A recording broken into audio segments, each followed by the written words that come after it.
النهارده انا طالعه ارد على الست اللي بتقول لو مراتك نكديه سيبك من مراتك النكديه وروح خد واحده فرفوشه. طيب تعالي حبيبه قلبي وانا هرد عليكي، بس قبل ما ارد عليها طالبه منكم طلب صغير. لو مش مشتركين في القناه تشتركوا في القناه وتصلوا على النبي في الكومنتات، والله العظيم ما هتخسروا اي حاجه.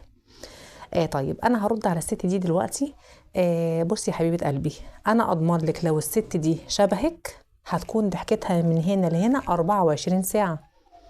هتقولي لي ازاي؟ ما هي لو شبه حضرتك من كوافير لنادي لفسح لهنا لهنا لحد بينظف البيت لحد بيربي الاولاد، والله العظيم ضحكتها هتكون من هنا لهنا.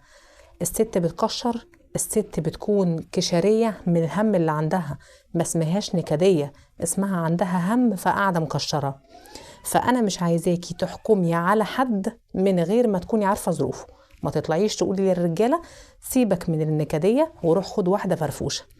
مفيش ست مصرية شايلة الهم ولا بتنعى هم بكرة ولا بتقعد تفكر. انتي مش كده، انتي صور فسح نادي هنا يبقى ما تحكميش على حد من غير ما تعاشريه، او تحكمي من على حد من غير ما تعرفي مشاكله ايه.